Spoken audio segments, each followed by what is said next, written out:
Le but de ce film est de présenter les différentes pratiques autour des élevages pour un même terroir. D'une part, dans le Jura français, d'autre part, dans le Jura suisse. Nous verrons les femmes et les hommes qui façonnent ce terroir, leurs animaux, les herbages, ainsi que les bons produits qui font la richesse de ces deux territoires. Le contexte pédoclimatique est le même, mais les pratiques sont différentes. Ces deux territoires, politiquement distincts, sont tous à la recherche de méthodes d'élevage durables. Ce sont les humains qui agissent, et les résultats sont là. Voyez plutôt.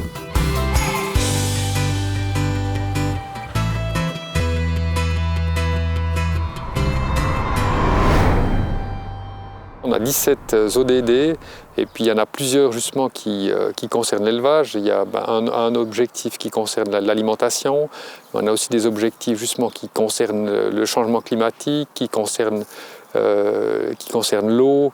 Enfin, on a de nombreux objectifs qui se recoupent aussi avec l'élevage. Donc, mettre en place des systèmes d'élevage durables, c'est un réel enjeu. Et puis, effectivement, ici, dans la région jurassienne, dans le Jura bernois, aussi du côté français, ce qu'on constate, c'est qu'on a un élevage qui est beaucoup basé sur la production, basé sur les herbages.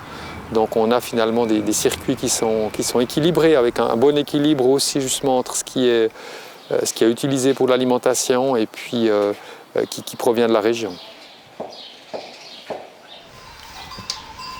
Au niveau du carbone, un point important, c'est justement d'avoir des cycles qui soient fermés et puis justement éviter d'importer des éléments nutritifs ou d'exporter des éléments nutritifs.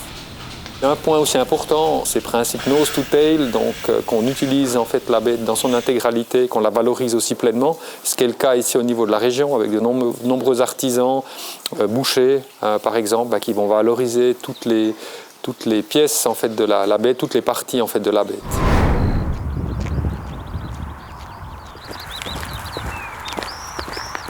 Le contexte pédoclimatique du massif du Jura, côté suisse, alors on peut dire qu'on a des bonnes précipitations assez réparties sur toute l'année. Actuellement, c'est vrai qu'on sent déjà qu'on a parfois des longues périodes de sécheresse en été, déjà ces dernières années.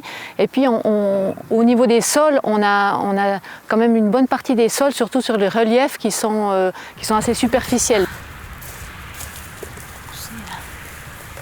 On remarque qu'il y aura beaucoup plus de périodes de canicule, ces périodes où on a plus de 30 degrés, et ça pose différents problèmes, c'est-à-dire que ça arrête aussi la végétation. Donc globalement, on peut dire qu'au niveau des fourrages, on a surtout en plaine, on aura une diminution du rendement des fourrages.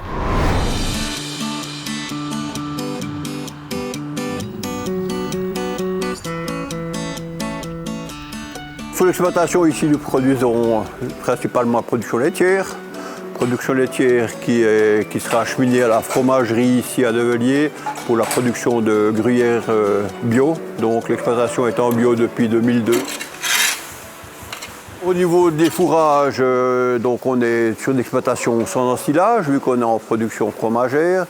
Donc nous produisons principalement du foin d'Urguin qui sont acheminés sur l'exploitation sur des cellules de séchage ici où on va les finir de les sécher ici pour en augmenter la qualité des fourrages, qui est quand même aussi important par rapport aux exigences qu'on a sur l'administration de concentré. Sur l'exploitation, nous favorisons la pâture avec les vaches laitières. Avec le changement climatique, nous constatons cependant que la pousse de l'herbe sur les pâtures est insuffisante durant l'été. Ainsi, nous devons compléter l'alimentation des vaches laitières en amenant de l'herbe et en procédant à un affouragement en verre durant la période de végétation. Au niveau de l'autonomie fourragère de nos exploitations, c'est un vrai défi, on peut dire. On doit modifier tout le système parce qu'il faudra pouvoir vraiment utiliser cette herbe qui poussera peut-être tôt au printemps, aussi en automne, et puis ces périodes où on devra affourager tous nos fourrages conservés en été, et donc il faudra gérer ça, c'est vraiment un vrai défi.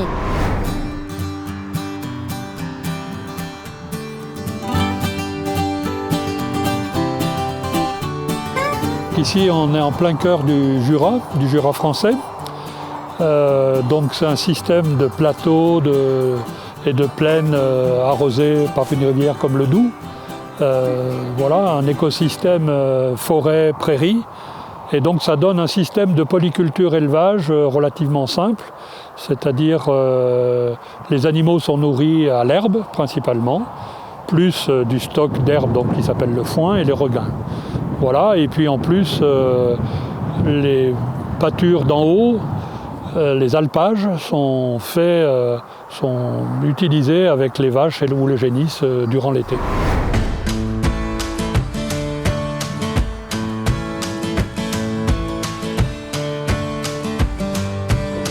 Allez! Nous sommes en alpage à l'été, de façon à entretenir nos terrains d'alpage qui ne pourraient pas être entretenus d'une autre façon.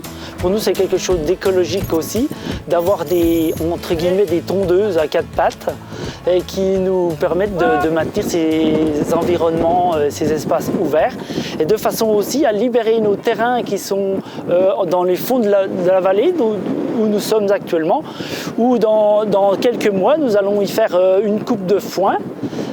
Ensuite une deuxième coupe de regain avant d'être repâturé une troisième fois à l'automne, courant septembre, par de nouveau les vaches qui seront redescendues de l'alpage. Allez, hop, allez, hop.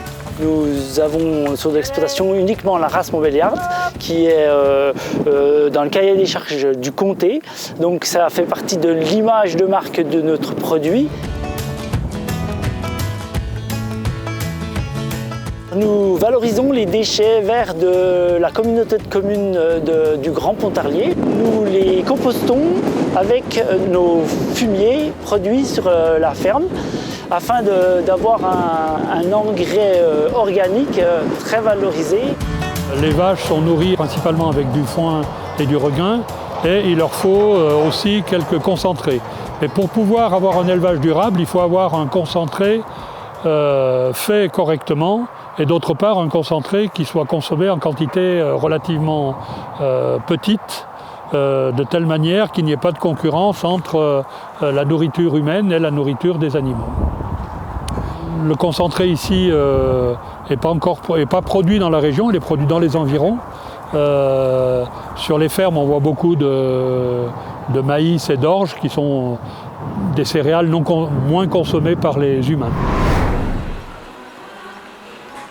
Les résultats de l'année dernière, on était sur l'exploitation ici à 4,6%, la part de concentré amenée sur l'exploitation. Donc on est déjà dans cette norme de 5% qui va être en vigueur depuis l'année prochaine. C'est aussi une volonté mise à part, une exigence ou pas, d'avoir une alimentation qui est basée surtout sur la production des fourrages qui sont produits sur l'exploitation et puis éviter les achats d'intrants extérieurs. Peut-être encore une chose qu'on peut peut-être apporter, c'est par rapport à tout ce qui est usage d'antibiotiques. Donc ça fait plusieurs années qu'on n'utilise plus aucun tarisseur sur l'exploitation. Donc toutes les bêtes sont taries sans aucun tarisseur et puis c'est quelque chose qui fonctionne très bien. Au niveau de la génétique, on a aussi des grands défis à relever. À l'intérieur des races, on a quand même beaucoup de potentiel, on a beaucoup de différences, donc ça veut dire qu'il faudra sans arrêt, il faudra continuer à bien sélectionner à l'intérieur des races.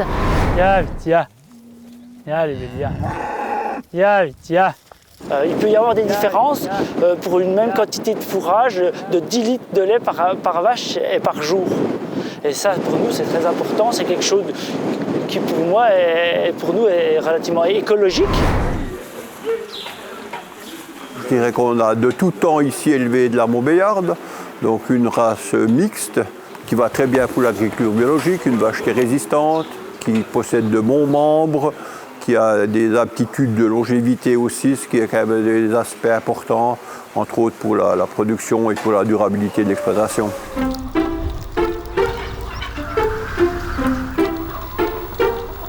Alors nous produisons 2700 œufs par jour. Nous avons 2 poulaillers, un ici de 2000 et puis un 2000 à l'habitation. Quand tout va bien, on peut arriver à 97% de ponte. La production qu'on a sur cette exploitation nous permet entre autres d'assurer quand même une augmentation du revenu. Ça nous permet de déclencher un revenu supplémentaire. Et puis ça amène aussi une autonomie, je dirais, au niveau de la fumure d'exploitation. Parce que les poules nous amènent suffisamment de fumure pour la gestion des engrais de ferme d'exploitation.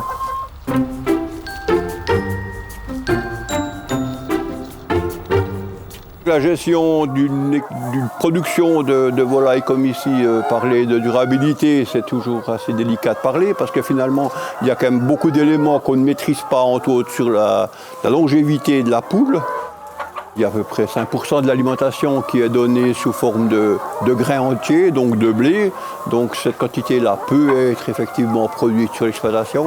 Par contre, la protéine, une bonne partie de la protéine est produite en Europe.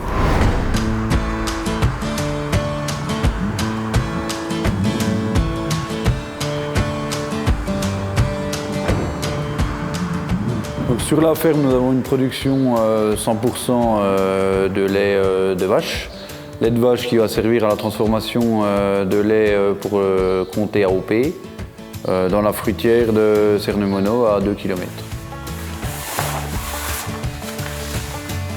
Nous arrivons aujourd'hui à une production de 320 000 litres pour 91 hectares de surface fourragère. Pour moi, le côté durabilité, c'est aussi ce côté social. Il y a deux facteurs, je pense qu'on ne peut pas passer à côté. C'est le côté revenu de l'exploitant et le côté temps libre. Pouvoir profiter de sa famille, pouvoir profiter de ses amis, pouvoir couper un coup avec son exploitation pour mieux revenir. Des fois, ça fait du bien de s'arrêter une semaine, 10 jours, 3 jours, de penser à autre chose et de revenir plus fort sur l'exploitation parce qu'on s'est reposé, parce qu'on a eu des périodes difficiles. Donc tout ce côté-là, au niveau durabilité, ça rentre dans la durabilité parce que on va devoir transmettre notre exploitation à un moment donné, un jour. Et puis nous, pour qu'on puisse voir une carrière longue sur l'exploitation, il faut qu'on soit toujours motivé. Alors, je dirais qu'il y a deux grands systèmes en France. Il y a le système hebdomadaire ou mensuel chez des agriculteurs, avec le contrôle laitier, le calcul de la ration, avec tous les conseils chambres d'agriculture ou coopératives qui permettent de situer le niveau de l'autonomie alimentaire, c'est-à-dire combien de kilos d'herbe consomment ou de foin consomment mes animaux par rapport au nombre de kilos de concentré. Et puis il y a une nouvelle technique de calcul qui est mise en place par l'Institut de l'élevage en France, qui est déjà développée dans ce qu'on appelle les fermes bas carbone en France, qui est d'utiliser la technique CAP2R. Donc CAP2R, c'est le calcul de tout ce qui se passe en matière environnementale sur une ferme. Donc ça calcule les émissions liées aux animaux, ça calcule le stockage de carbone dans le sol et dans les bois à côté ou dans les haies. Ces méthodes-là, enregistrées, permettent de situer l'exploitation et ensuite de voir les marges de manœuvre nécessaires pour évoluer. Il y a encore un équilibre entre le nombre de vaches et le nombre d'hectares. On n'est pas dans un système complètement intensif où l'herbe est poussée à bout et éventuellement avec des engrais, ce qui n'est pas du tout le cas de la ferme ici. Mais je veux dire, on voit dans d'autres pays du monde de l'intensification fourragère, mais qui ne permet pas les mêmes résultats de durabilité qu'ici.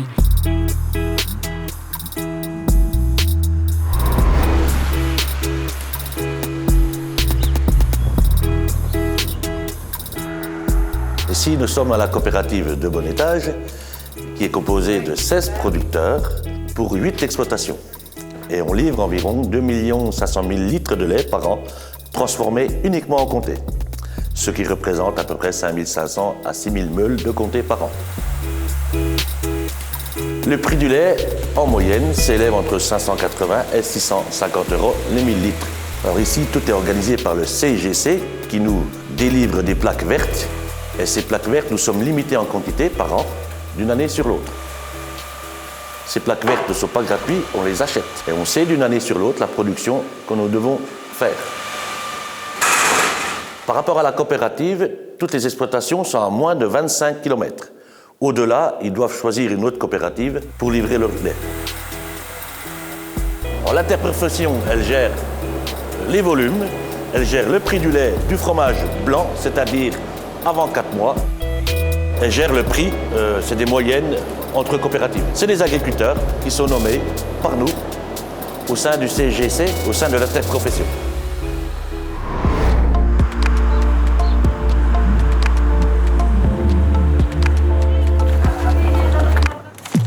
Nos produits phares, c'est la tête de moine, le gruyère principalement, donc qui sont des AOP, et également nous faisons des spécialités telles que Roquemontès, le Noirmont et le Franche-Montagne.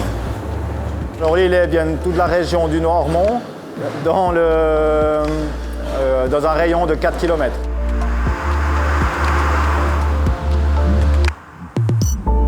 Alors la quantité de lait transformé sur la fromagerie est de 5 millions de kilos de lait par année.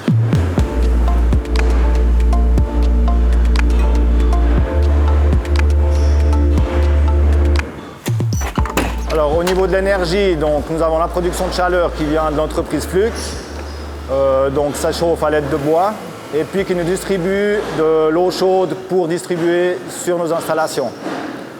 Au niveau on a également des panneaux photovoltaïques, donc 508 autres mètres carrés qui se trouvent sur le toit de la fromagerie, qui correspondent également à environ de l'énergie de 25 à 30 ménages. Sur l'exploitation, ici, quand on a construit l'exploitation, donc on a mis en place un système pour récupérer tout l'air chaud qui est produit par le toit. Donc si on prend tout le pan sud du toit, on a un faux plafond où l'air chaud est accumulé entre les ternites et puis ce faux plafond qui va être transporté par le canal central qu'on voit aussi là. Et puis chaque fois que le ventilateur fonctionnera, donc il va aspirer tout cet air chaud qui a été chauffé préalablement sous le toit. Et puis là, ça nous permet d'atteindre des températures de 42-43 degrés à l'entrée des séchoirs en plein été. Et puis surtout d'avoir de l'air qui est sec.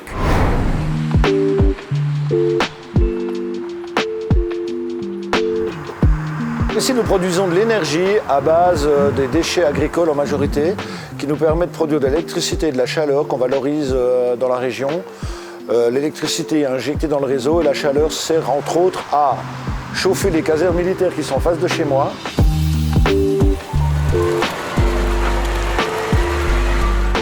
Ensuite, la particularité des installations de méthanisation, on a l'obligation de mettre 80% de déchets agricoles. Dans les déchets agricoles, il y a les lisiers et les fumiers. Et après, les 20% restants peuvent être des déchets style l'agroalimentaire. Par exemple, on a du marc de café ou des déchets des bonbons Ricola, pour ne parler que de cela. Sur cette installation ici, qui est une assez grande installation, on traite environ 25 000 tonnes par an de déchets, dont 16 à 17 000 tonnes de lisiers et fumiers des agriculteurs, de 5 à 6 agriculteurs autour de l'installation.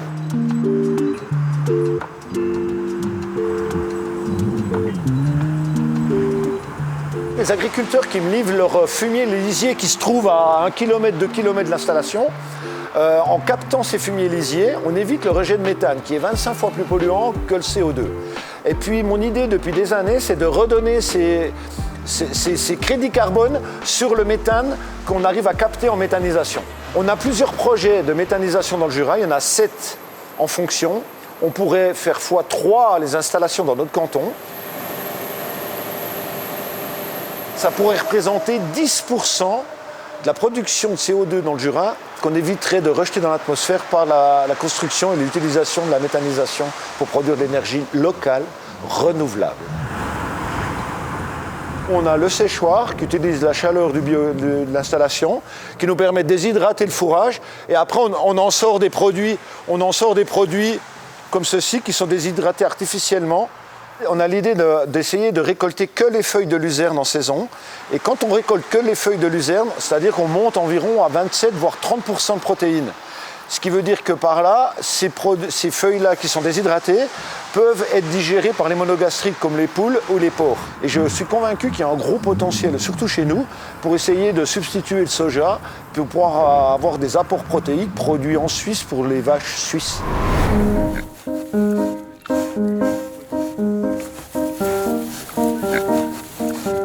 On est sur Grand Fontaine, sur mon exploitation d'une 50aine d'hectares, donc dans le Jura. C'est une exploitation bio où c'est que j'ai des bovins à l'engrais, des volailles et des grandes cultures. Le projet agroforesterie est un projet intercantonal qui est lancé par l'OFAG, l'Office fédéral de l'agriculture, et qui vise à trouver des pistes pour la durabilité dans l'agriculture. Et il se situe ici sur un projet qui a pour thème l'agroforesterie. Croissance rapide, puis sans épines pour faciliter le travail. Il y a un arbre tous les 8 mètres. L'agroforesterie, c'est une association entre culture et arbres ou entre bétail. Puis après, on a suivi quoi, ouais. On a planté des lignées d'arbres forestiers, donc du chêne, du merisier, des érables. Alors ici, j'ai aussi un deuxième système, donc c'est dans des parcs de poulets à l'engraissement, où c'est que là, j'ai implanté aussi des lignées d'arbres, des buissonnants pour amener de l'ombrage aux poulettes pour qu'elles ne soient pas stressées.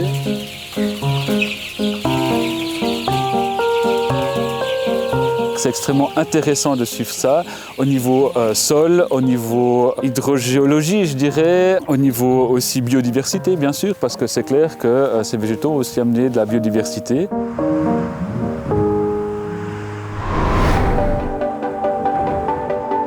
Nous constatons beaucoup de points communs entre la Suisse et la France. Par exemple, les circuits très courts entre producteurs et transformateurs, moins de 20 km du pâturage à la fromagerie. De chaque côté, il en résulte des produits à haute valeur ajoutée. En Suisse comme en France, le prix du lait connaît de grandes différences si le lait est vendu à l'industrie ou alors mis en valeur localement par des spécialités réputées. Ceux qui en tirent leur épingle du jeu sont les producteurs qui se sont fédérés avec des prix plus rémunérateurs. Côté suisse, on travaille sur la réduction des fourrages externes, qui parcourent souvent de grandes distances, et des innovations sont en place pour fermer les circuits, par exemple en utilisant les effluents pour produire de l'énergie. Côté France, il y a plus de surfaces vertes, de haies, et le système est principalement basé sur les ruminants. Le bilan environnemental des fermes est mis en place par le système CAP2R. Mais les deux régions collaborent par plusieurs projets transfrontaliers, Interreg, notamment dans le but d'augmenter l'efficience dans l'alimentation des animaux.